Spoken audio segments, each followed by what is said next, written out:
It's 8 o'clock. Where are you guys? Waiting for my good news. Get your fat ass online already. What they say? It's not the X's and the O's. It's the Jimmys and the Joes. It would made sense. It was pass interference. What anybody says, that was pass interference, offensive pass interference. Yeah.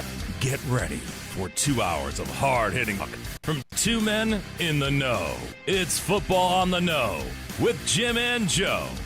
And you can win under pressure when it's there. You call runs when you're not supposed to, and Dak Prescott is throwing it in the dirt. You know, I'm convinced that Jameis Winston is going to have an ESPN special 30 for 30.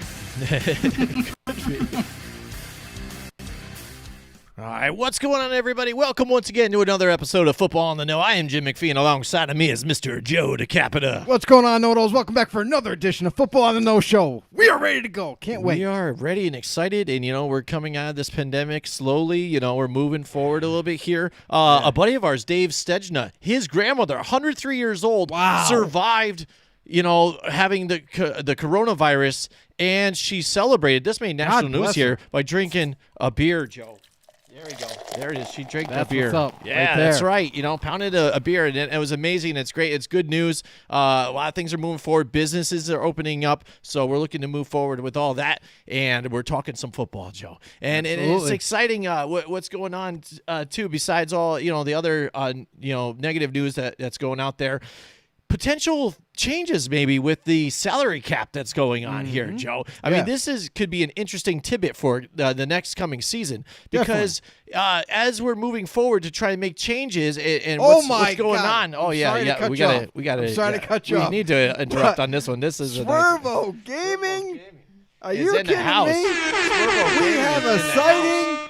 What's up, Swervo? Swervo in the house. How you been, What's buddy? Up? Yeah, it's buddy. been way too long. Yeah, definitely. Wow. Yeah, and Don Webb's in the house, too, as well. He's in the house. Don, what's going on, buddy? Yes. And he says, I treat everyone nicely except I want to say X word for you.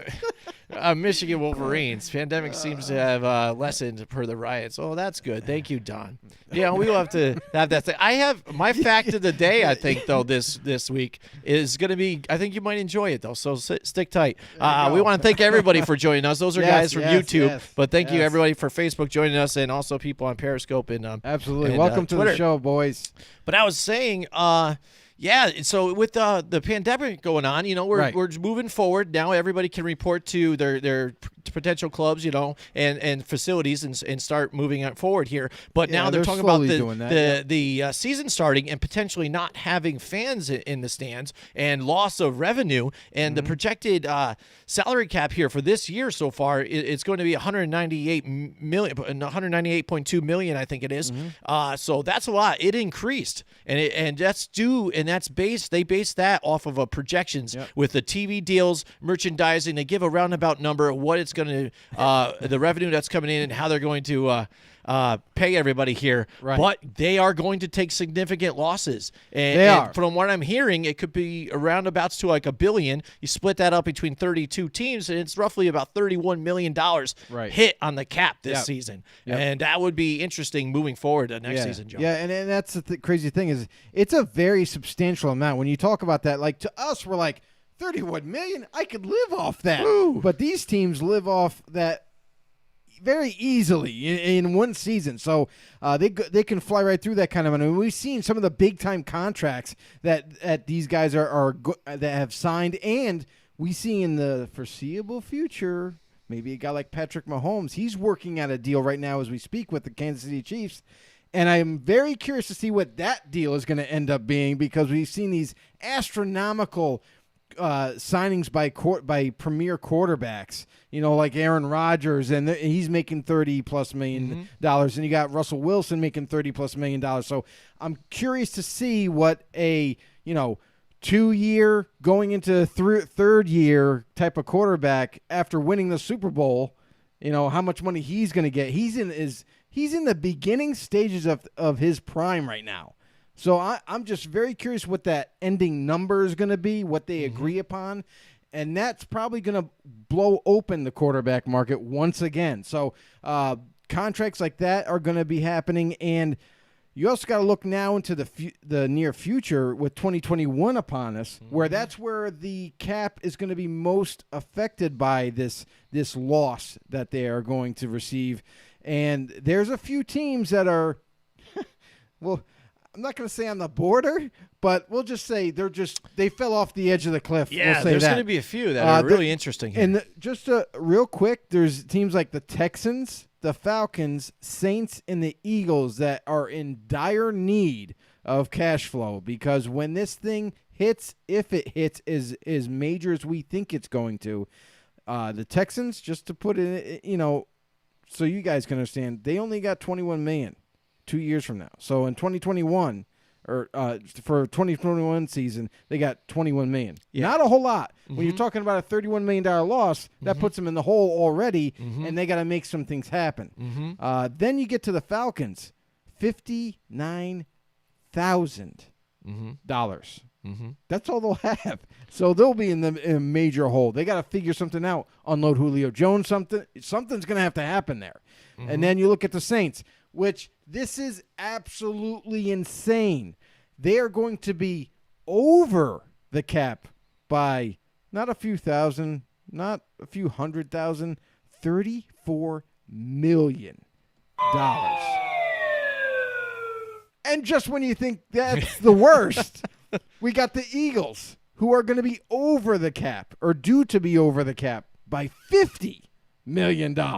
Oh, man. I mean, these teams have put themselves in such cap purgatory here. Yeah. We talked recently, a few months ago, we have talked here and there about the Cowboys and what they're going to do with their upcoming major players and how they're going to have to re-sign them. And we brought up Jalen Smith as an example.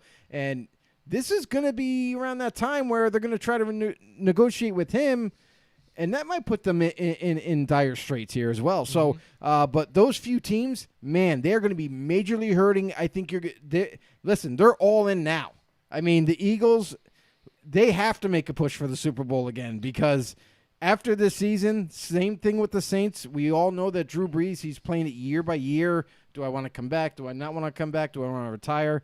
But this is evident right here where the Saints are going to either go all the way and win the Super Bowl this season. If we have a season, we can't officially say that that's going to be a definite thing, but we are very positive in the fact that we will.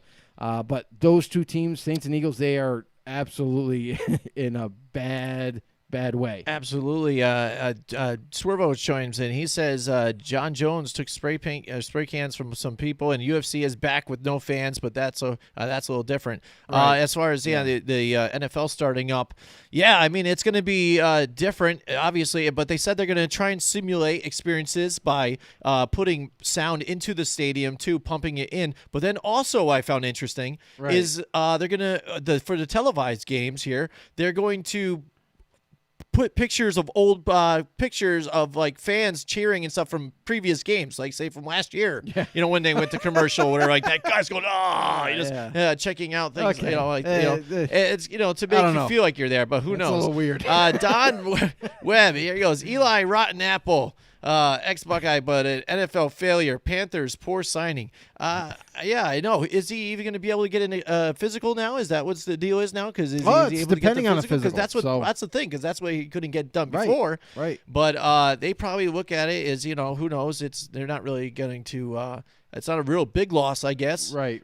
For the Panthers, I don't understand some of the people's saying the Panthers might be a surprise team and look out for them this season. I would put the brakes on some of that. Expectations. You got a brand new coaching staff right out of college, pretty much, that are coming into the NFL. We've all seen that play in and out many times before, where college coaches come in, they're the head coach, they're running the show for the first time, and it becomes an epic failure more times than not. So temper your expectations with the coaching staff, with the team that they've put around these guys. Teddy Bridgewater is now the starting quarterback for the Panthers, and we have to see how he acclimates well with Rule I forgot his first name. Rule. Matt Rule. Thank you. Matt Rule's offense that he's going to implement. We don't know if it's going to be too college gimmicky type of offense, or is it going to be more of a pro-style offense for the NFL? That remains to be seen. And to see how the moving parts with the Panthers all play out in the end on the football field. Another thing, too, is that you brought up pumping crowd noises into the stadium. Don't they have a rule against that? Yeah, I guess they just threw out the rule. If they did it now, they it's can do okay? it now. Yeah, I guess so. You know, I could only imagine how many times home teams are going to try to like maybe move they're going to make theirs up just a little bit louder. more, a little bit more To simulate it. Bill Belichick, keep an eye on him. Yeah, He's a go. sneaky fella. Oh, absolutely. And then Swervo says, I would stream it live like bars with fans and stuff. And if bars are open by then. I think I know what he's talking about even too, because what is pretty cool, like say with the big events, they go, oh, let's look back here at this city or whatever. That San city. Jose. Atlanta, the fans are going crazy. At the Margarita Grill. This and blah, blah, blah. And I'm sure that'll happen if bars do open by them and what the rules are so far with that. We're still working out a lot of those things, and it is area-based and state-based and what they're allowing for governments here.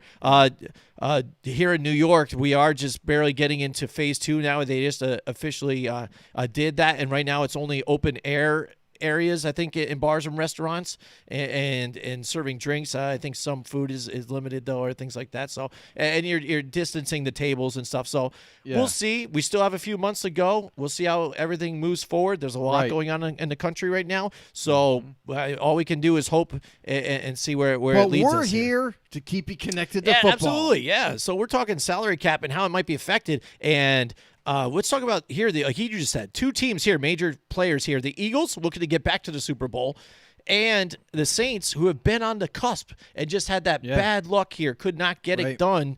And now it is win now. Plus, we know that Drew Brees is only here for another year. Then they've got to move on to probably Jameis Winston. I guess they're expecting, they're hoping, I guess, out of this whole thing. That Taysom Hill is still under contract too, and he's just going to be, a plug-and-play player as they go. I guess not really considered their quarterback. But you said a $34 million cap. If they have 31 in losses, that is a major blow to your team right here. You're already 4 in the hole.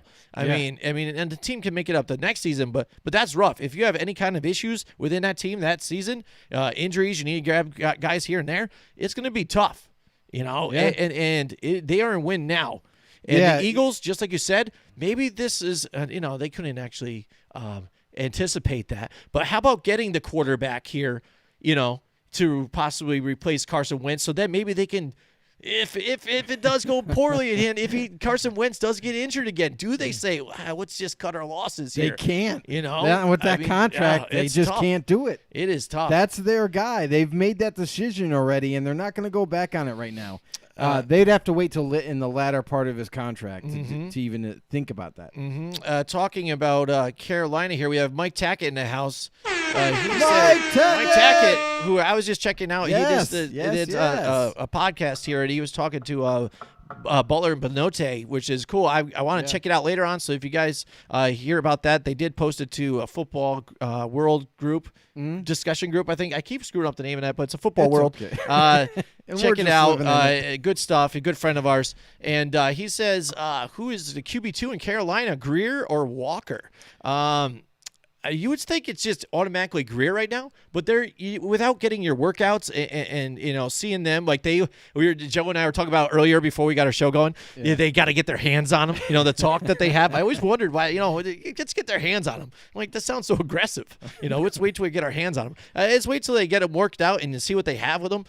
See what they really have with this Walker kid. See if he's going to work out. And he had his opportunity before. If you had a lot of people talk nicely about him and stuff, but we'll see how he pulls here in round 2. It's going to be a real challenge. With Carolina. I feel it's going to be a real challenge for PJ because he's coming from there's talent there in that league for the XFL, but when you're comparing that kind of level of talent to the NFL, which is premier. That's a huge stepping stone, and I think he's going to have not only a little bit of a learning curve. He's got to learn the new offense. He's got to develop some chemistry with this roster. And Will Grier has already got a leg up on him. He's already got a year in Carolina. However, he has to go through the same process right now. Grier does in learning the offense. He's probably better acclimated with this roster, with his teammates. But the offense, everyone is on the same level. Everyone's got to relearn a new offense and then try to dissect it and be able to execute it perfectly. Swervo chimes in. He says, I know it won't happen, but do you think Kaepernick is a good enough QB to be on an NFL team? Maybe not start, but on a team. The interesting thing with Kaepernick is that he's been out of the league for how many years now? I mean, say what you want about Kaepernick, say what you want about that whole situation. However, if we're talking about Kaepernick only a year to 2 years out of football, I would be 100% down with bringing him in, having him try out on the team. Could be a really good backup quarterback, if not your starter. And giving him an opportunity then would have made a lot more sense. But now waiting year and year and year after, now it's been too many years, in my opinion, where even if Kaepernick was to come back now, I don't think physically he's ready. I don't think he's been working out, every single week in and week out on developing his body, keeping it strong, and keeping his throwing mechanics sharp. There's a lot that goes into playing quarterback. So does he have the mentality still to wrap it? I think that's kind of nitpicking maybe. Maybe he still should be able to learn a playbook, no problem. But executing the plays, I think that's where he might falter a little bit now, being out of the football world for far too long. I agree with you there. If the time was to happen, it would have been back when the earlier, conversations were going on first, and when it was. I would have been all potentially about in here hey, too. I would have took Kaepernick as my backup back then. Right. And when everything was stirring up, and there was mixed reports that were going out. So, I mean, again, you want to say he was blackballed from the league, but then we were also hearing around the league that possibly he was asking a certain amount of money, so then he was turning down some contracts. Was it something similar to what Devonta Freeman's doing, saying that his price is just a little too high for him to be on the team? Well, so you see the talent there, but you're like, why isn't he signed yet? Yeah. Is it something like this? To be fair, or is it all... To be fair, Kaepernick had a couple of meetings with teams. Baltimore Ravens were one of them, and that was undisclosed, and it was out in the open that he did in fact meet up with the Ravens. He did in fact meet up with another team, and they had conversations of a contract, trying to negotiate a deal, but he turned them both down. And when you're a quarterback that's trying to fight his way back into the league, trying to get another opportunity, you can't really turn down these offers that were made to him, and there weren't a lot of them. There was only, from what I know, only a couple teams that actually gave an offer out on the table. So by turning those down, I think he kind of lost that traction that he had going for him to at least maybe get it back into the league and prove himself once again. And he says, why didn't he go to another league like Canada, like Johnny Manziel did? And I think some of it for him is pride again, and he's one of the guys to make a stand on something. I think he felt that his talent was worthy of the NFL, and if he did not just stick to that, and he'd said, well, all right, well, then maybe I'll play somewhere or play. Because people had asked, would he go to the XFL? Right. Would he go in the AAFL? How come he's not there? I think he wanted to say, this is what level I'm at. This is where I'm fair to be paid for this or whatever. And then also, I think if he was feeling that he was being blackballed or whatever, that if he took another job with another organization, that kind of shows, I think, that even some people weren't or were still able to give him a job that he'd be able to start and play somewhere else. I think by taking a stand and not going anywhere at all, it doubles up on his belief of what was going on and how he was being shunned from the league. That way there's no questions asked about that. Yeah, and it would keep him out of the limelight for that whole matter too. Plus, I think he was when you hear now Johnny Manziel, he's doing interviews, he had openly admitted that I was caught up with the limelight, what happens with I football, messed stuff like up. that. I Yeah. was not really practicing. I didn't realize I had to work this hard to keep doing it in this, and I wasn't committed. Right. I think Colin Kaepernick, in a sense, was committed. He is a great physical specimen, and he can run an offense. But I think his even out of football relations and things he was doing were very important to him, and to maybe split that with football, I think would have been detrimental to what he was trying to preserve, what he was trying to build. Yeah, Swervo just chimed in. He goes, "Yeah, but that would have helped him get back to the NFL. Just show them he still has it." Right. I mean, I never liked him, to be honest. His throwing mechanics are bad in my mind, and I thought, in a completely sense, too, agree with yeah, you, yeah. Swervo. And here's the other thing that I didn't like about Colin Kaepernick. Now it's going to turn to a bashing. Yeah, Kaepernick. we're not at all. Yeah. But anyway, I didn't like him because, and not him personally, I just didn't like his ability to make all the throws. A lot of his throwing motions and a lot of his success came guys doing crossing routes and slant routes and being able to dart. He throws a great accurate ball, but a lot of them are darts. He had an issue with touch passes, with creating that arc to drop right in over top of a corner into the receiver's hand. So that is where he kind of struggled. And there was no doubt about his athletic ability. It was off the charts, especially then. Would he been a nice chess piece to have in the backdrop? Absolutely. I would have loved him to be my backup QB. And if anything were to happen, he could be your starter for a short term. But he did have an opportunity to get back in, and I just feel like he turned it down because he felt he was still a starting quarterback in his own mind. He says, which I agree with you too, Joe. Thank you. Do you think Dak Prescott plays like him? I don't think so. Not so much. They're different styles. Different, yeah. Definitely different styles. They're not exactly the same. You could see some similarities with any kind of a mobile quarterback. Dak Prescott is lesser of a mobile guy who likes to take off and run. He's more of kind of like in the middle of pocket passer / he can run if he needs to. Yeah. But for the most part, he wants to deliver that football. So where Kaepernick, I felt when things broke down in the pocket, he was, I'm out.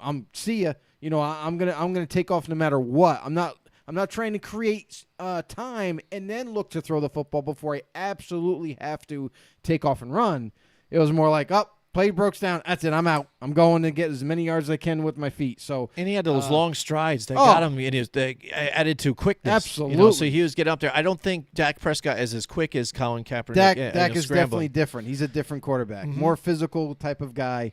But he can get things done a little bit differently than Kaepernick. Right, and I think Prescott mainly just has some I know his QBR or whatever is good and stuff, but I think he still has some accuracy issues when he's under pressure, and Colin Kaepernick was mainly mechanics and like touch on the ball. We say, like you said, like that game. I think that pass in the Super Bowl where it could have won him the game. He just gunned it a little too hard instead of like a lob to the corner of the end zone, fade route. They would have had it there and a little too hard, and it was high where it needed to be, but wasn't able to come down. It just lofted over, and that's what happens there, and that's where you don't get that connection. So it's a great debate. I hear what you're talking about though too. I love the comments, guys. I keep them coming. I mean, this is great. Thanks so much, Swervo, for finally back in the house. gracing us with your presence, sir. I hope he's it's doing a pleasure. fine and everything. Yeah, hope your family's doing well. Hope you're doing well. Same as all of our know-it-alls. Mike Tackett, who's always on the ball here,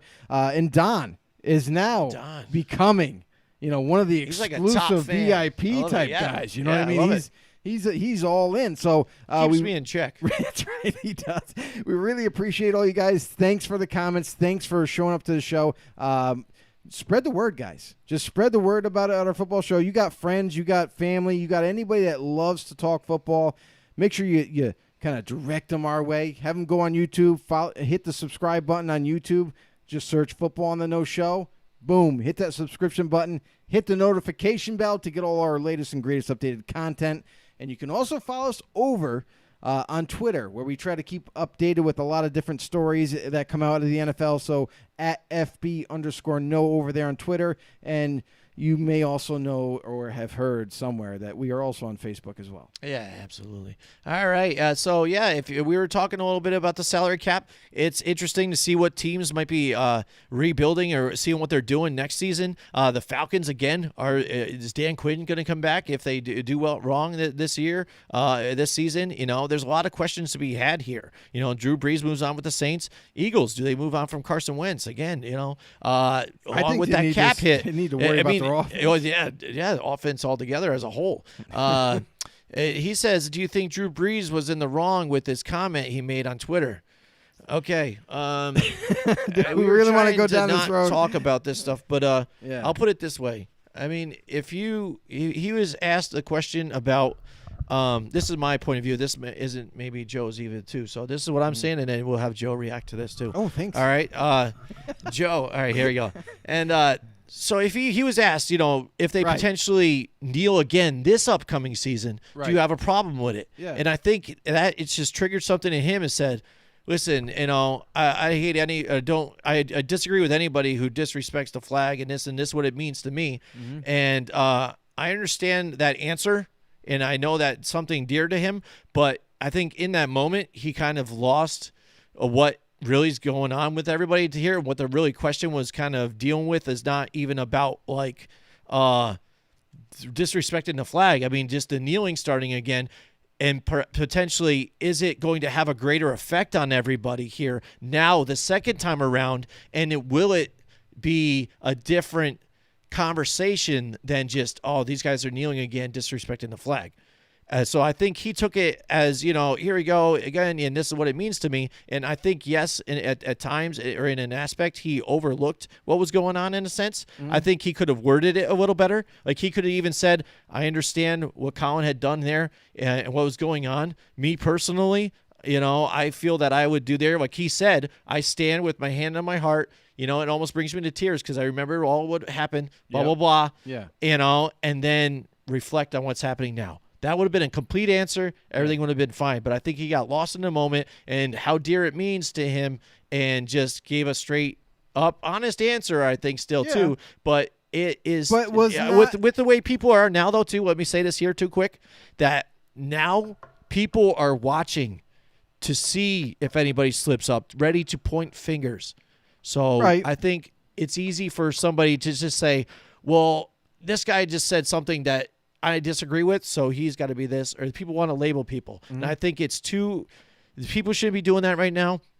My personal opinion, everybody should concentrate on bringing everybody together instead of pointing fingers at each other. Yeah, staying unified as one. And that's the only way that you'll be able to achieve a big-time goal. Stop fighting each other. Stop, going on opposite ends of the spectrum and just collaborate and move forward together. That's one thing I'll say. The other thing I'll say is with his comments, and I do get both sides of this. The way he said it, I'm sorry. If you've ever met Drew Brees, if you ever have known this guy on a personal level, now I can't speak myself that I know him personally, but from teammates that are with him day in and day out, they know the person behind the face mask. So Demario Davis come out and he said, obviously it was after an apology, because Drew Brees himself, he's not that kind of guy. He's not, where he started to get labeled as a racist. He's not that kind of character type of dude. So when he made that statement, I think he wanted it to be more pro-patriotism than to go the way that everybody kind of drew it to go. You know what I mean? To that negative, to that, oh, well, how could you dare say that? You don't understand the first thing about why Kaepernick kneeled. No, I think now everybody understands it. But when you started kneeling, you knelt when the national anthem was playing. You knelt when there was flyovers and the flag was being out. And a lot of people portrayed it as anti-patriotism. And that's where I think what spurned that anger from military folks and friends and families of those military people, to where that's where we kind of got lost. Mm-hmm. We kind of got lost with what the message was supposed to be. Now, I will say this, and this is my own opinion, whether I be wrong or right. If you want to kneel, that's fine with me. Hey, I'll kneel with you. I'll kneel. I'll interlock arms. I'll hold hands. Whatever you want to do. Once COVID's over, yes. Exactly. Whatever you want to do, I'm down with. But if it has to take place during the flag, during when you're supposed to be doing the national anthem, that's where I'm going to stand tall, cover my heart, and look at that. With the song playing and the flag waving, it's supposed to celebrate your country. So even though I understand the message, but I just think the timing of it is really what's gotten everybody confused. But hey, I am more than willing to listen. I hate racism. I really do. And I will stand with anybody that wants to fight racism. I'm with you 100%. Mm-hmm. But when we start interlocking the anti-racism movement with the beginning of the national anthem and stuff, I think that's where everybody's getting confused and knocking heads. If we can separate that, I think there will be a lot more clear and concise view of what we have to do as humans and come together and just be unified through all this thing. Mm-hmm. And here we go. Swervo says, and do you think it will cause future problems with this team? It's causing problems right now.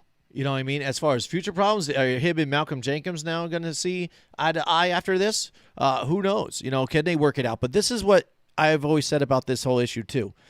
Everybody nowadays, and I might sound like old man here and there, everybody's quick to be on their phones, paying attention to whatever social media they're on. Take a look at me. Here's what I believe. I'm going to either thumb up whatever you believe or I'm not. And I'm going to state what I want and basically lay it out there and say, if you like it, that's fine. I love that. But if you don't, either unfriend me or, get lost or you're wrong. Right.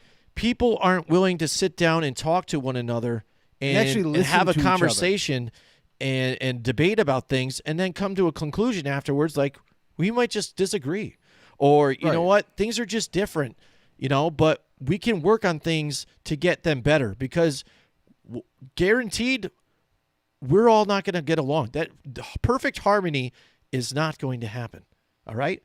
It is tolerance. You need to learn tolerance and acceptance. All right. And you need to just work on relations with each other and learn to communicate and listen without jumping off the handle just because somebody disagrees with you. True. Joe and I disagree all the time. But we're best friends. And, we get heated where, we might want to fight or whatever, but we don't. We don't. Jim.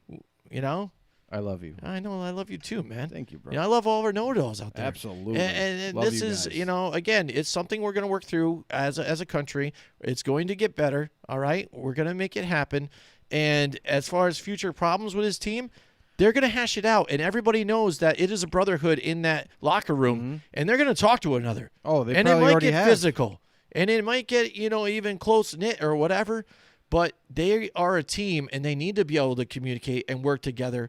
And they'll have to make it work. There will be problems. I you want to say there will be future problems? I say yes. But you know what? I think overall, especially the way Drew Brees is too, and what Malcolm Jenkins is striving for, I think they can work it out. Yeah, and I think you've already seen the repair that is already kind of going pretty much unnoticed because everybody is still hung up on his comments that he made. And then Malcolm Jenkins jumping on him, and then there's several other celebrities jumping on him. So, but I think behind closed doors with his teammates, definitely like Demario Davis, one of his teammates, he respects Drew Brees for coming out and apologizing right away because, one, listen, those guys in the locker room know him better than anybody on the outside. So if Demario Davis comes out right away and says, okay, I respect you. You apologize for your faulty comment or whatever you want to say. Like maybe you didn't mean it that way, but that's how it got taken. And now you're coming out and apologizing, admitting that you're wrong to say it that way, what have you. I think that is going to be more receptive to a lot of his teammates throughout that locker room. you're going to have some guys that are very hard-headed, like a Malcolm Jenkins.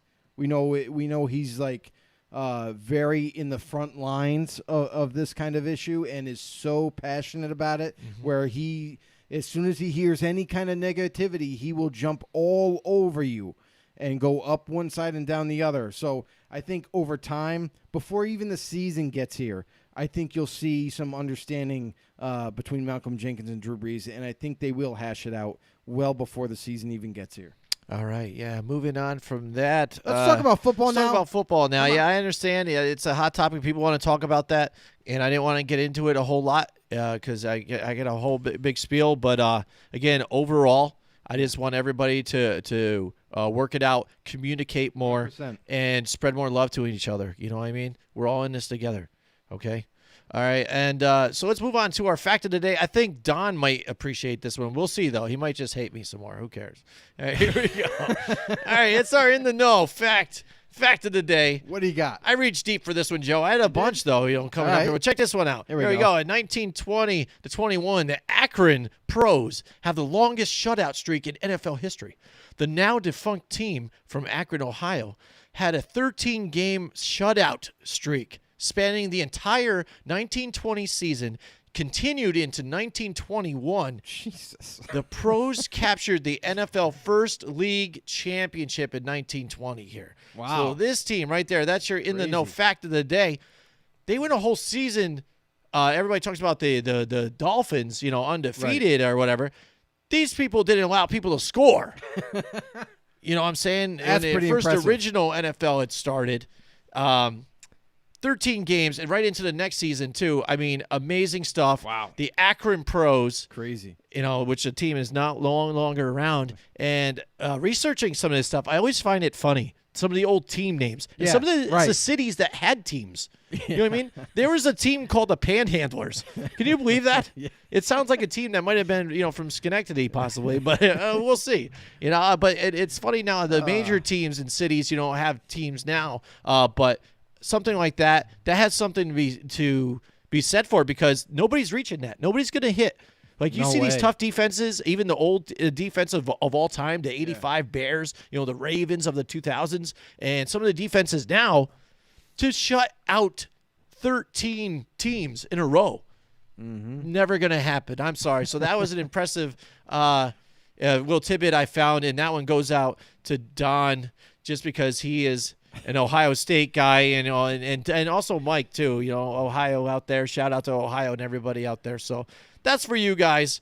But next, we're going to move into our next segment. It's one of our popular ones that we've been doing here before the season starts, and now we're moving into the AFC East's biggest questions. Joe, here we go.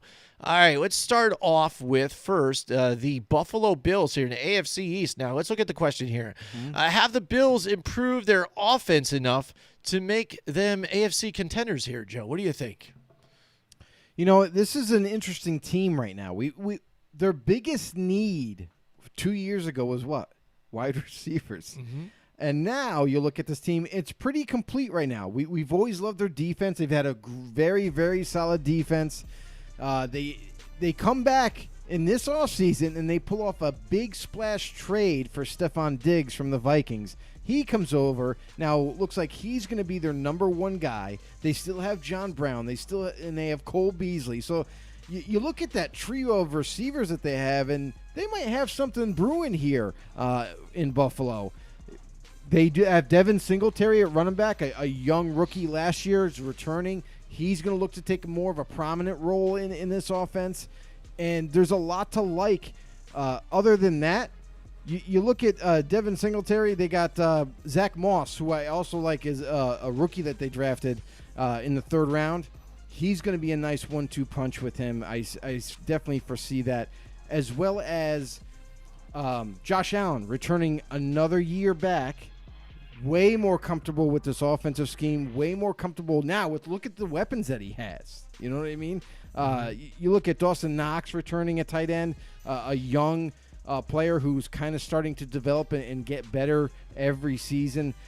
And the one question that I will say on this offense is offensive line. Now, I feel like their offensive line is solid, I guess, but Mitch Morse, I think, is a very average center for them. John Feliciano actually played amazingly well for them at right guard. And Cody Ford, his second year coming back, he played admirably well. He will develop and get even better for this season. And Deion Dawkins, who's going to play on the left side for the Bills. So as long as these guys can develop and get better in this offensive system and take another step forward, this offense should be, on paper, this offense looks pretty darn good.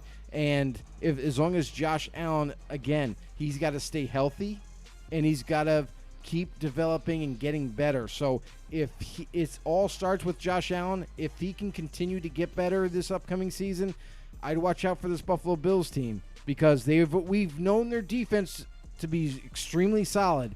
Now it looks like they got an offense to kind of match up with that defense. So I would watch out for this team. All right, yeah. I think I liked what you're saying here with the adding the Stephon Diggs. I think they paid a little too much for him. I know we've had this debate with a lot of Buffalo fans that are out there that watch our show. They gave up way too many draft picks. Yeah, absolutely. But I like this running backs situation here for them too as well. I think they really got to keep a balanced running attack. As far as Josh Allen, again, he really needs to develop this year because, that's the debate right now. Where are some of these quarterbacks now? Let's look at Sam Darnold. Let's look at Josh Allen. Mm-hmm. Josh Allen still only has like a 58% throwing percentage right now, too. It was up a couple ticks from last year. Last year was only 52%. Still missing some of the throws. His inaccuracies there. His power's there altogether. And he's made some move with his legs to the fact that this past season, they added a bunch of RPOs here. So where it was a bunch of run-pass options here where he threw a lot of those times. But if you look at some of the pass plays that were called that he just took off running when it looked like there was nobody open downfield because of pressure and just would rather run, that potentially becomes a problem. You've got to be able to stick in and make some of those throws, and that's where he needs to develop, I think, this coming season here as a quarterback, because the one thing they haven't done is put up points. And when they didn't put up points in a playoff game, that was a big difference, and you can't always rely on that defense. Oh, no, you can't always rely on the defense, but also it goes along with protection, and that's really where it was really hindering his playing ability and as well as the timing of these plays. So, yes, did he bolt out because he had no time? Of course. You have to do that. So, and with his athletic ability, it allows him to gain more yards than your average quarterback. So, I feel like Josh Allen is progressing well, but he does still need to take more steps forward in his processing as a quarterback, his cerebral. In terms of defining that defense, getting it nailed down, and knowing where to go with the ball in case he's in harm's way. And like I said, though, too, also along with that, I do like the exceptions that the players that they added at wide receiver. Now it's a more complete wide receiving core to where even like with his strength, if he throws it up there, much like with Patrick Mahomes, I think Stephon Diggs is speedy enough that can get to it and get to some of those deeper throws over the top and make some big plays happen for this team. That's one thing that Josh Allen can do is he can throw the deep ball very accurately. So he does need to still develop his accuracy for the short and intermediate game. But I feel like he is slowly getting better as he plays. All right, Swervo says... he says underrated team this year that no one's talking about is the Raiders. All right, he's bringing up the Raiders here. Joe, Harry, why don't you take it here on the Raiders? You're the Raiders guy. Here's the thing: is I do like what the Raiders have done in the offseason. I do like the weapons that they had last year.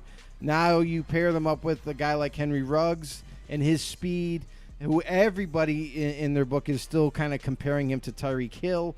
Okay, fine if you want to make that comparison, but I feel like he's a little bit different than Hill as a receiver. I feel like he's a little bit more polished than Tyreek Hill. Tyreek Hill, he's got blazing speed, and so doesn't Ruggs. I'm not trying to take anything away from him, but I do believe Hill is faster than Ruggs. And when you use that type of dynamic, when you have a guy who can run that kind of speed, and he could really kind of stretch the defenses down the football field, there's a lot to like with this offense. Now, before 2 years ago, that was their issue, is they had no weapons. Carr had no weapons to throw to, so they kind of struggled on the offense here and there. But now you look at this offense right now, 2 years later, it's more complete. You got Josh Jacobs, who's a proven commodity at running back, and now you have guys like Henry Ruggs who can stretch the football field. You got Darren Waller at tight end, who's who's definitely developed into a very dynamic tight end and is now starting to gain traction and become a more well-known player. And so there's a lot to like with this offense going up and down this roster. The real key, though, as great as this offense and as most hyped up as this offense is starting to become as we get close to the season, what do they still struggle with? Defense. Their defense is not very good. Now, I will say they got some nice, young, talented pieces, but what's one thing that's still a major weakness is corner. And this draft, they addressed it heavily, and they also have some young guys who never got an opportunity from last year. So the big difference, I feel, is still defense. I don't think they have enough yet on defense to really kind of become that dynamic. You got to have both sides. You got to have a great offense. You got to have a great defense to really kind of make that push. Do I think they're going to be better? Absolutely. Am I ready to say all in they're going to be competing for the AFC West? No, I'm not, because they still struggle against the Chiefs. Now, they have some upgrades, but so doesn't everybody else. Everybody else gets upgrades. So let's see how everything unfolds. I'll be able to give you a more clear, concise description of the Raiders after, let's say, 3-4 weeks of football. Right, yeah, and I'm sitting here on defense. Max Crosby was a great thing that happened for him last season, and as far as the offense here, I think they're going to do better again. Same thing. Last year, what happened with them is they were in games, but then just couldn't get that final, over the hump in a sense too. That's what it seemed like a lot of times. Much like the Detroit Lions a lot of times. They're putting up points to stick with teams, but couldn't just get it done a lot of times. That's on defense. Yeah, exactly. That's really what I it hear is. you. And that's like when you said when you're in a division like here, when you have an offense on the other side with the Chiefs that could just put one right back on you, where the defense hasn't been great, but they've been better, and where now the Broncos are trying to retool what they have here too, and could be a little bit of a surprise for some people here. I don't believe it, but we'll see what happens with them. But it's a tougher division now here too, and you don't know what you're going to get out of these the Chargers here too. Now they have a whole new look to them, so it's a tough division with them. Yeah, it's going to be interesting. Rivers. I'm sorry, I don't think the Chargers offense is going to be as brilliant as some people are kind of like still saying. Oh, they're still going to be the same. No, they're not going to be the same. Yeah, they got Tyrod Taylor as their starting quarterback. They don't have Melvin Gordon anymore. They have Austin Eckler. Now, don't get me wrong. I love Austin Eckler. I think he's a dynamic running back. But the plane for this team has changed forever. Phillip Rivers was a Pro Bowl-esque type quarterback who just left your stadium. And, well, I should say your rental space. But now he's with the Colts, and I think this hinders the Chargers more than it does anything else. They still might have a great defense, don't get me wrong, but their offense, I think, is going to be very, very different, and defenses are going to treat them very, very differently now that Rivers isn't there. They're not scared of Tyrod Taylor. They're going to try to manipulate him mentally. They're going to get him to make mistakes. They're going to get him to rush the throws. And I'm not sure Tyrod Taylor is going to be that answer to help that team go any farther. Yeah, I mean, we'll see moving forward. I don't. He says no one's talking about this team. They could be under the radar, maybe possibly. I mean, again, they've been in games again, but like you said, what happens with defense, it's really got to come. Forward, they could be, but it's kind of tough. It's got to come down to their defense, and I'll tell you this right now. I said Rod Marinelli didn't get hired onto this staff as a D-line coach for nothing. I think that, Paul Gunther, the D coordinator now, is on the hot seat. And by the bye week for the Raiders, they're going to make a decision. Rod Marinelli could very well be the new DC halfway through the season. All right, so we were just talking about the Bills. Are they going to be able to Did they do enough to be AFC contenders? I think they have the chance to be the top in that division even. If you look at the way some of these teams are laying out here, some in rebuild, some have a lot of questions that we might have to ask these teams. And even the Patriots, are they going to still be in the hunt here? Or what's going to happen post Tom Brady? So we'll be getting that into just a little bit. But here, let's move on to the Miami Dolphins here. And what is the timeline for Tua Tagovailoa? This is what I was thinking here, too, because you want to say possibly, I had potentially thought the question is, what's this team going to look like? How fast is the turnaround? Because look at the draft picks that they had. But really, I think the timeline for Tua is probably one of the main things, because that's a big difference. Is he going to be on the field? Is he going to be a starter right away? Are they going to put Ryan Fitzpatrick in? Are they still concerned about even looming injuries still? What's going on with him? What do you think so far, Joe? I don't think they have any concern with his injuries. I really don't. He's 100% healthy right now. He's ready to go. I think they're all in on Tua. And you saw evidence right there in the draft. They took Tua. That was their guy. So Ryan Fitzpatrick, the way I see it happening and shaking out in the end is that Fitzpatrick is definitely penciled in as the starter, but it is going to depend on how much Tua can gain in knowledge, how much Tua can develop and get this offense nailed down. Now, if Tua can get the playbook down, I definitely see Tua starting right away. I don't think that he's a very extremely smart quarterback, and we've seen how dynamic he is. He is, and a lot of people have compared him to be is like Russell Wilson, and I do see that at a Tua. He's a guy that he wants to throw the ball more, but if he has to, he can flip the switch and be a very dynamic runner with the ball in his hand. So I do foresee Tua starting ahead of Fitzpatrick, but only if he can get this playbook down. If he can do that, watch out for Tua. It'll be Tua time. That's all I'm going to say. Yeah, and I remember seeing an interview tonight with Brian Flores that happened today, and he said that so far, they could only do so much virtually. And that's but the he said so craziest far he's coming along with the playbook. Right. Things seem moving forward, and he says we don't know until we get our hands on them again. So we'll see what happens. I mean, come on. I think in these next coming weeks, once some of these facilities are opening up and they're able to actually practice together and work things out, a lot of these questions will be answered, or at least you'll get more information, like true information. You'll get to physically see some of the stuff that goes on. Some of the throws, the catches, the mechanics of everybody moving together. All that is going to be a little better for everybody. Everybody's going to be a little more informed. And as far as, what's the timeline? Again, like you said, it is if he's going to pick it up too, or if they think he is their best chance to win right now to get the team going,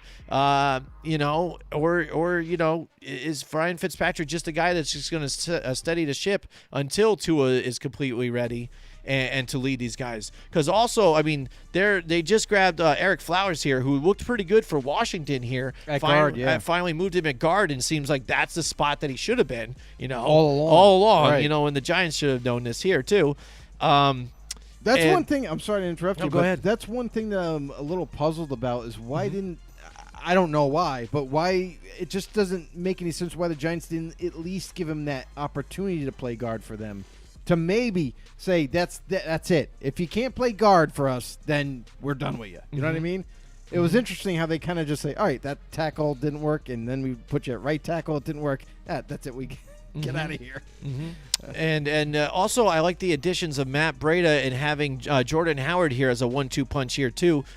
So they have their nice 1-2 tandem running backs here back like they've had in the past. That's a great setup here for them to get open in some play action. And then if you have, like you said, Tua has the legs too to make some plays happen too as well. And that will open up the offense better, which is what everybody's been trying to look for with this team. And we even saw this team last year put up pretty a fight. Competitive. People thought they were going to just tank. Yeah. They were dropping guys, and they were winning more games than the Giants were with guys they were trying to hold on to. True. If you want to look at it in perspective, they were winning more games after losing guys than some of these other players. And just to solidify the defense, you see what Brian Flores does here, sort of like what Matt Patricia? Matt Patricia, Dud. Yeah, it's exactly here. And you got more guys that know his system. Bring him in here. Eric Rowe, Kyle Van Noy, guys who have been productive that know this stuff here, right, and can help be leaders here, especially Kyle Van Noy here, and get this defense on their toes, get everybody where they need to be, and be a productive unit here on defense as well. I see the Dolphins here stepping up their game. Mm-hmm. And, depending on when Tua is there, how far that will take him, it's all on his shoulders. Absolutely. The only thing that I have an issue with the Dolphins right now, especially on offense, and it doesn't matter who the quarterback is, but the offensive line is terrible. It's tough. And they drafted some guys, but how quick are they going to be starters and how effective will they be? I just don't see. I mean, here's the thing that I will say is they did at least grab one really good tackle in Austin Jackson. Mm-hmm. Now, I'm sorry, but when you're drafting an offensive tackle in the first round, he's going to be your starter. Yeah. So, he's coming in. He's got to learn this playbook very quickly, which linemen, it usually doesn't take them that long to get it down. And he still has to develop some strength. That was kind of one weakness he had coming out of college, is that he still needs to get a little bit stronger. But nonetheless, he is going to come in and start right away, so there's no real worries about there. But Robert Hunt, who's another interesting lineman that they drafted, a guard out of a small school. Hey, this kid, I just don't see any other way. He has a lot of talent. I feel like you just plug and play these guys. Give them an opportunity to not only, grow as they go type of thing, but get them in the lineup. You need to develop them anyway. Get them plenty of reps if you can before the season starts, and just let it go. Let's see what they can do. So I do like a couple of draft picks that they have, but let's wait and see how they develop. Their offense, I kind of really like as an underrated type offense. You look at Devontae Parker and you look at a returning Preston Williams, who kind of started to make a name for himself last year before he got hurt.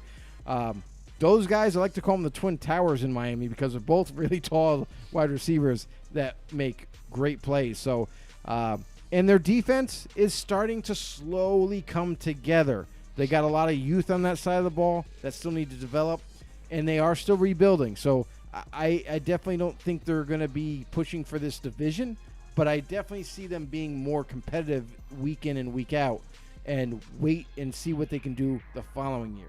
Devontae Parker, too, is a funny, interesting thing for me. I think I might even start a segment based on him and some other guys. Yeah, just because guys that I expected that said this is going to be their year, this is going to be their year, they always let me down. And then one year they finally come, but are they going to fade away again, back into the cracks? Is he just going to disappear again? Was it a flash in the pan?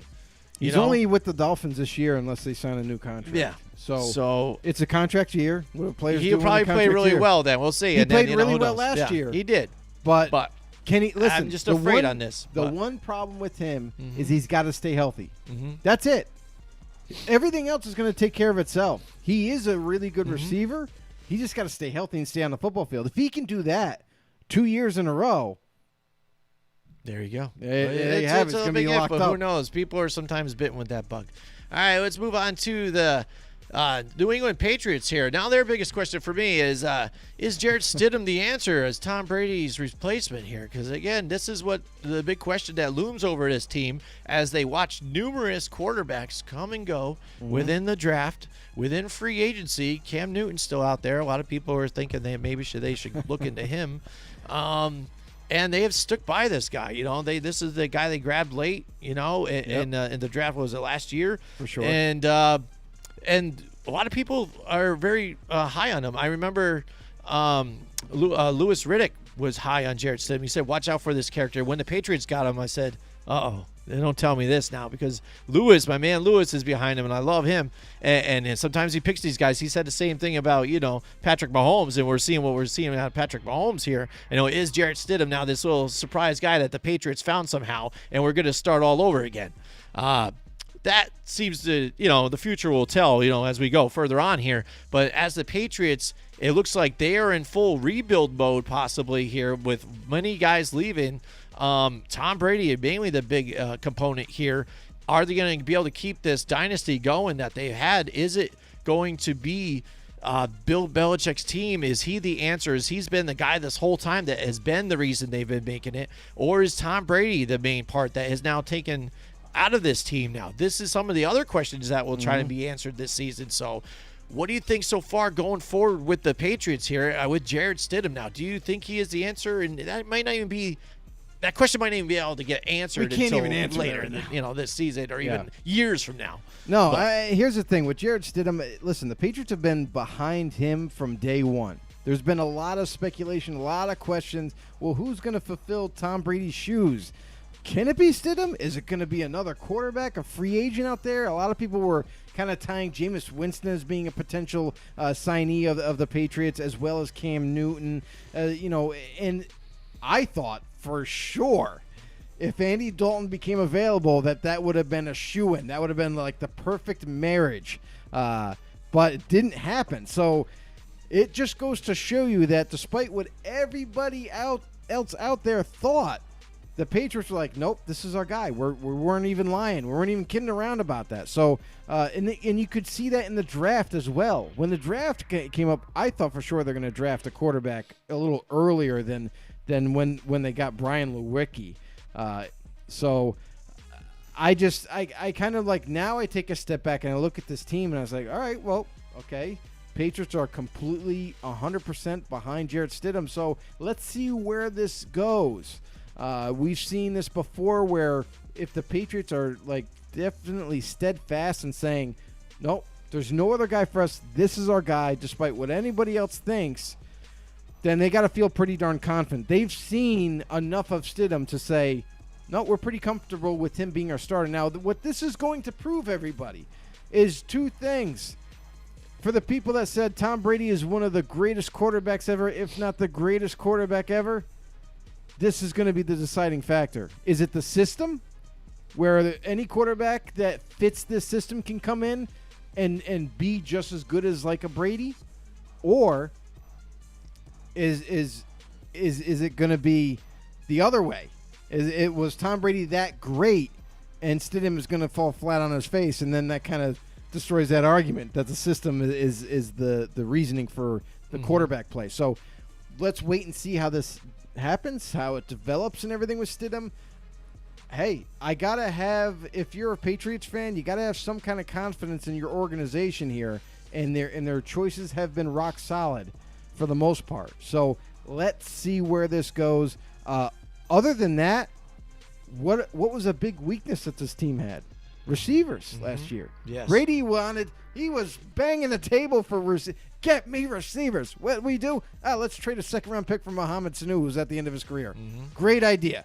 So now they got old man Sanu returning. You got Julian Edelman, who's getting up there in age. Yep. And you have a guy who you drafted in the first round, N'Keal Harry, who didn't see a lot of field time last year, was hurt early on in the season, didn't get to see him until the second half. Now let's see if he can develop and get onto that football field and make a difference with Stidham. But offensive line-wise, still solid.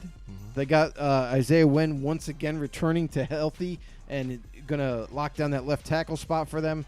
And their defense was the highlight of last season. Their defense was one of the best in the league, and I don't see it changing at all. I do like what they did in the draft. They kind of nitpicked and picked guys like they normally do, guys that fit their system to a T. They didn't have to reach too far up to get them, but they got the guys that they wanted. So I definitely see this defense returning and being just as good as last year.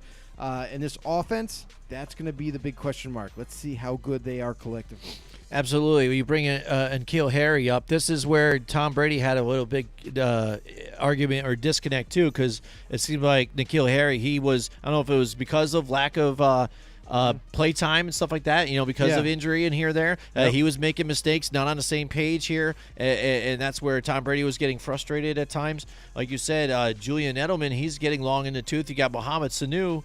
Also, I think they've got Marquise Lee on this as roster Yes, too they as well. do. So you're looking at the wide receivers, and you're not really that afraid of that. You still Lee's have, going to only last 3 weeks. He gets you still have always Sony injured. Michel here too. So I think even in this season now, you're going to see a little more of this running game again, like they like to do. I think they Absolutely. wanted to try and do a little more of that last year. I don't think they really got to. You're going to see Sony Michel back in form here with mixed a little James White.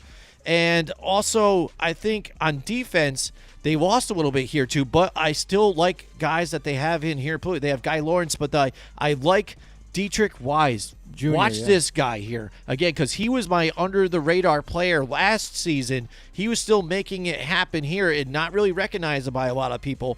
I see him again back in the depth chart, but making plays throughout this season. So look for him, his name to step up here and there. So, but as far as Jared Stidham, it's the big question, because if you look at his playing time, preseason he looked good. But overall, if you look at his regular season, he's 2 for 4 with an interception. Right. So 50% throwing percentage, but one part of it went. So he actually had a completion, but it was into the defense.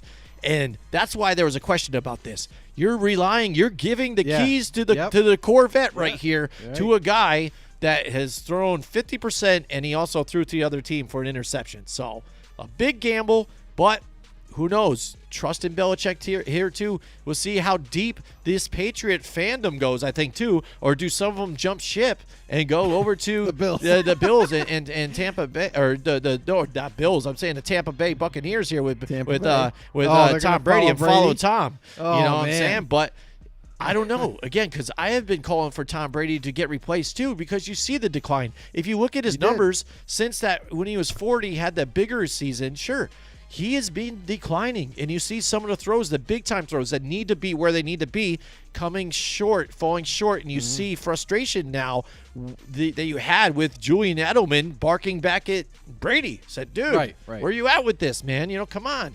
And that's moved on here. We'll see going on further as this season goes further here with the Patriots. I mean, are they going to be going toe-to-toe with some of these teams? But I see a new team moving up, and it could be the Buffalo Bills. Could be. Speaking of the Buffalo Bills here, we have Greg Schreiner is in the house. there he Joe. is. One other thing I wanted to mention about the Patriots, too, is another big weakness of theirs is tight end. They still haven't found that That's true, too. star-studded guy that's going to true. come in and be the answer. I do happen to like Matt LaCrosse, who they have penciled in right now as a starter. But that is going to be an interesting position to watch to see who wins that job. So that is up in the air as well. So there's a lot of things up in the air, especially on the offensive side of the ball. Receiver, tight end.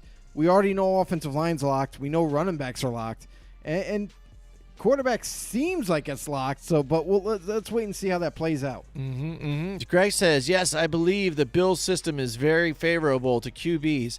Whoever comes next will most likely get 10 or more wins. I mean, they are very good at cheating and getting caught and penalized without his rings being taken away. Or the Patriots here, right? Yeah, the yes. Patriots, yep. Yes.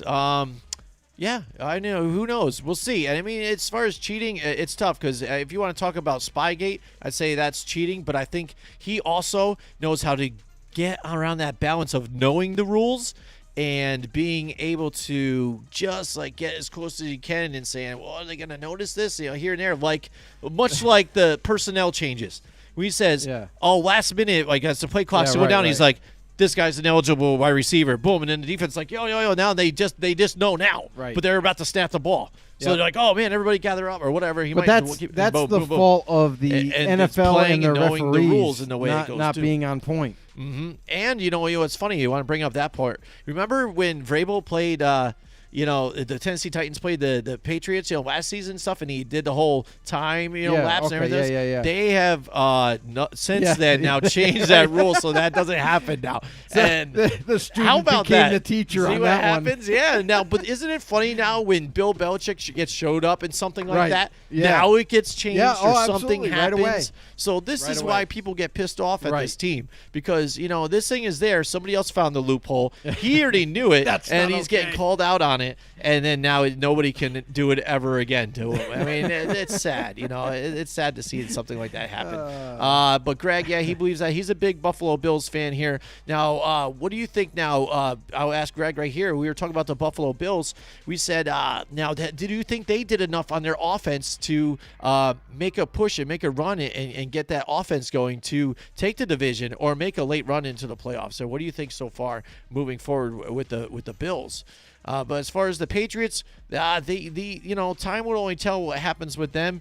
I'm excited to see what happens. Will they be dethroned, out of there?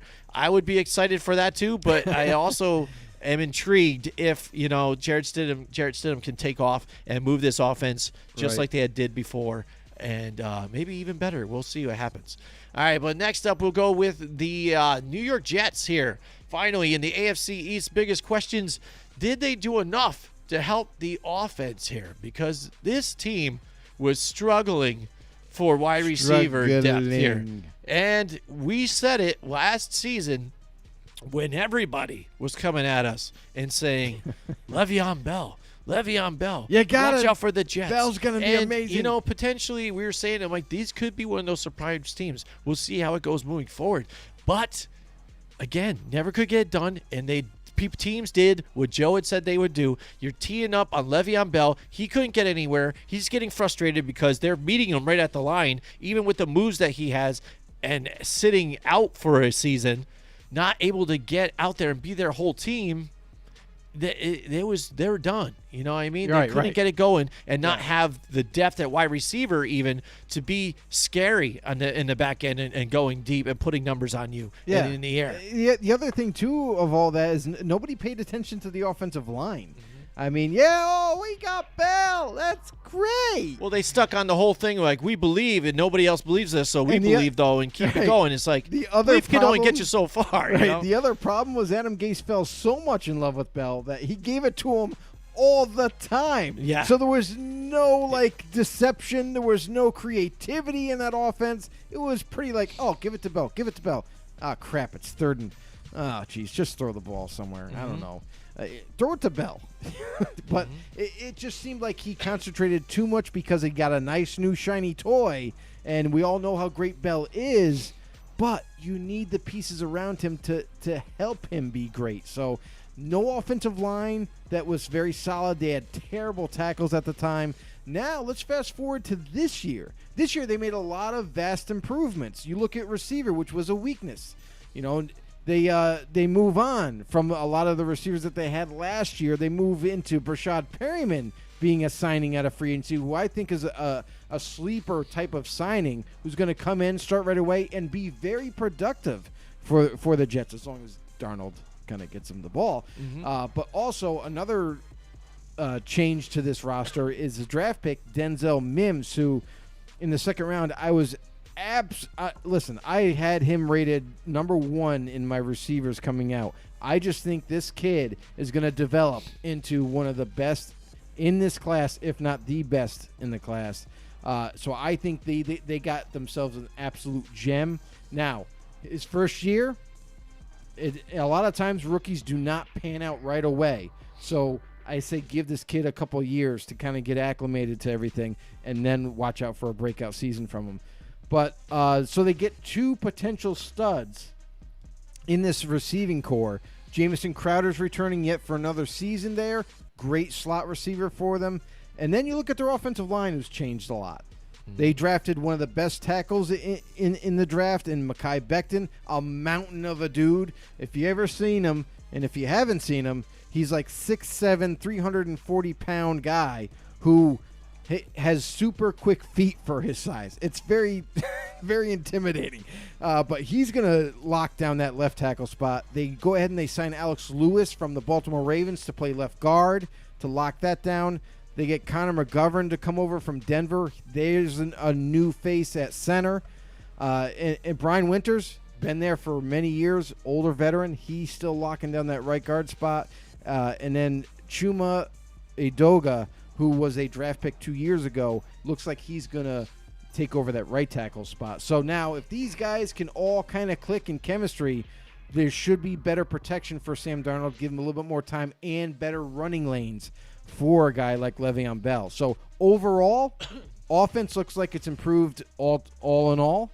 And defensively, their defense is solid. I'll say that. You got C.J. Mosley coming back. He was out all year pretty much last year. So that was a big, major loss. When you lose your captain of your defense, and not to say that Jamal Adams isn't the captain, but usually your middle linebacker is the one making all the calls and checks and balances. But Adams, in this case, he does most of that. But still, when you use one of your big-time pieces like a Mosley, who you brought in and paid a lot of money to get him there, definitely hurt your defense. So look for these guys that have been had nagging injuries like Marcus May and C.J. Mosley, and a lot of these guys, they're coming back healthy.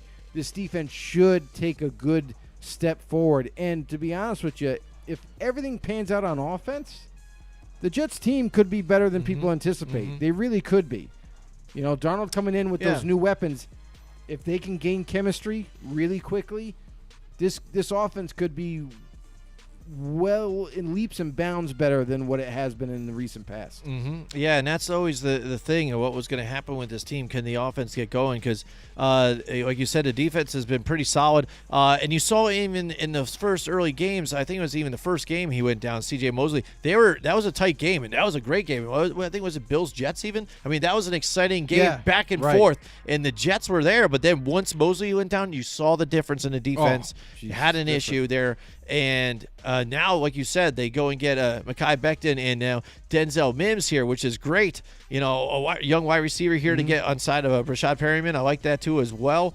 And also, Frank Gore, even the addition here at running back, I think that will help lessen up. I mean, he is, no matter how many times we even want to say him, like, he is not going to be the guy, you know, that's going to be a big workhouse for you and stuff like that. Though. But he still can play, and he is still amazing people out there. But that's why I think he's a great side piece here. Now coming from Buffalo here, along with Le'Veon Bell, I think they grab him to release some of that pressure here to try and spill in a little Frank Gore here and there, maybe two back set, which one's going to get it, just to open up lanes for Le'Veon Bell, maybe even in the passing game on the play action, but even some other running games, running lanes in here, what they could do there as well.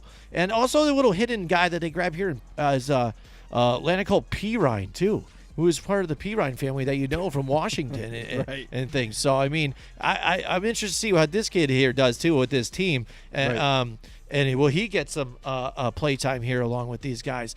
But, again, did they do enough on offense? I'm still a little skeptical about this offensive line here. Besides, I like the left tackle here to protect Darnold. But this is the year that's going to be a show-me year. Now they give you another weapon or so here, probably the best that you've had so far. Oh, absolutely. Now Jamison Crowder, I think, can be able to make some plays this season. He wasn't able to, I think, on some of those moments last year. Now that you have the receiving core, you do, and also you look at the tight end. You look at, was it Christopher Herndon? He was done for last year. Banged up. Yep. It's almost like you're getting back not only a security blanket, but now you're getting a lot more plethora of weapons for Sam Darnold to throw to. It seems like a better offensive line on paper anyway. And if everything clicks, Darnold should definitely improve. Now, if he doesn't, now that begs the question is he the guy going forward? Right. Because this will be his third year. Usually after your third year, you can get a good glimpse and kind of project, you know, is he our guy going forward, or do we think we're a little too uncertain about him, and now we move on? So this will be a true test for Darnold, this offense, and the New York Jets. Right, and I made a joke earlier with one of my memes earlier this season when they grabbed Joe Flacco, when I said about the leaky wide receivers, and they put Joe Flacco out there. I think the Joe Flacco move is to allow I don't know so much, because Joe Flacco doesn't like to give up his Flacco can't spot. play, bro. No, he can't really. His neck but still, is screwed. No, I hear you there, but has he accepted that maybe he's a teacher now? I don't he think didn't really has a try to. choice. He didn't try to. Before, when he was in Denver, he was acting like all butthurt and right, but he didn't have a neck injury though. Is he going to be that teacher, or does he even say, "Yo, I have a chance here. If this kid screws up, whatever, this is my chance even to get back in there"? You'd be surprised at some of these guys. Joe, like I said, had your chance. He did. but he's And so you as a blew it. former champion. You know what I mean? He's been there before, and he's might see now they've got Joe Flacco back here. Sam, you can learn from him if he's going to open up to you and help you along the way. But you need to really play this season because we've got this guy behind you who is a veteran that's been there. The whole purpose of that signing is for him to teach him how to be a professional quarterback because Maybe they never their had, idea, possibly. He never had a mentor when he got drafted. It was Yes, him. he did. Who? He had Josh McCown, who was stuck right with him. Josh McCown. Yeah. Who was teaching him. He was staying right there with him. They were arm in arm. They had the same hair whip just like Julian Edelman and Tom Brady did at the same time. They were buddies. He was right there working with them. So he was being that teacher, veteran presence there. I think he was a better teacher, be a better teacher than Joe Flacco will with this guy. True, could be, but that's the whole purpose that Flacco got I think signed. maybe it's going to be a little bit of both. Again, maybe he might teach him, but I don't. I think it's a little bit of a pressure move. I just don't see that at all because here's one thing: is the Jets aren't going to bring in a guy who's just come off with a neck injury and saying, "Oh, well, we're going to bank on him if Darnold isn't improving this year." I just don't see that happening because it's too much of a risk for the team as well. And Joe Flacco, I'm sorry, but when you get a neck injury, especially as a quarterback, the only way that you're getting a job is to be the teacher, and hopefully you never have to play. Mm-hmm. I mean, that's really the thing for Flacco. He took this job because I think he understands that now. I mean, you're coming from that neck injury. That's no joke. Mm-hmm. That's paralyzed, gray area. Mm-hmm. You get your neck injured one more time, and you're done, life-wise. I don't think he wants to be a vegetable just yet. Mm-hmm. Well, then even if that's the case, even too, say Darnold might get mono again, or even gets injured, and he has to go in then too. I hope he doesn't. Well, I'm just saying, if he has to go in then too, if you're saying that he wants to take on and accept part of that role, why doesn't he try and find a coaching job somewhere else? And trying to get into that. Just say this is my career is completely done. Holding on. Everything. That's what I'm saying. That's why I think there's two layers to this, Joe. I think you're right, but I think partially down inside, there's a little bit of part of me that says that this is maybe even part of that. He could teach you, but having his presence there is going to help push you to play better. I think it's more of a calming effect now that he can relate. Because, you brought up McCown. Yep. Yeah. And I think because of him retiring, I think that left a hole where Darnold didn't have anybody to go back to, like when problems were arising and stuff.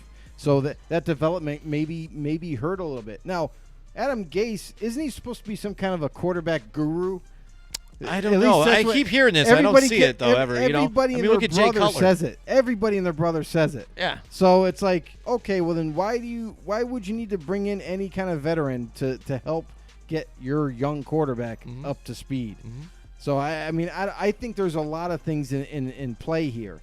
Adam Gase's job is probably on the hot seat right now, and I think that this move is trying to help fast-track Darnold's development. Mm-hmm. And if he doesn't go well this year, you might see Gase, get his pink slip. Yeah, we see that. That would be interesting, too, to talk about further on in this season. Well, that's it for us. I hope you guys had a great time here. Also, don't forget to follow us on Twitter at FB_no. If you guys are watching us on Facebook, we're also on YouTube. So if you don't feel comfortable using Facebook, or you're doing yourself a favor and jumping off of Facebook for a while everything's hot and heavy, just go right to YouTube and subscribe to us on YouTube. It's absolutely free. Hit the notifications. Boom. Whenever we're on, boom, you get the notification. Get on there. Watch us there. Sure. It's a lot easier. You can do it right from to your TV, everything. We appreciate all the comments, all of the likes, the shares, and everything, and all the support you guys give us. Hey, Know-It-Alls, we really appreciate you guys so much. Oh, my God. I just have to say it again. I am so amazed Swervo Gaming made his presence known because we have missed you guys. So a lot of our Know-It-Alls, I know we know life is busy. We understand that you're not going to be able to watch every single show, or you got other stuff going on. We completely understand that. But thank you guys so much for your support. Thank you so much for your likes, your comments, everything. Please share with your friends and family. If they love football, go ahead and bring them into the fold here. And let's get some more Know-It-Alls on board here. All right, that's it for us. We'll see you guys next time. Join us next week from 8 till 10 Wednesday night for more Football on the Know with Jim and Joe.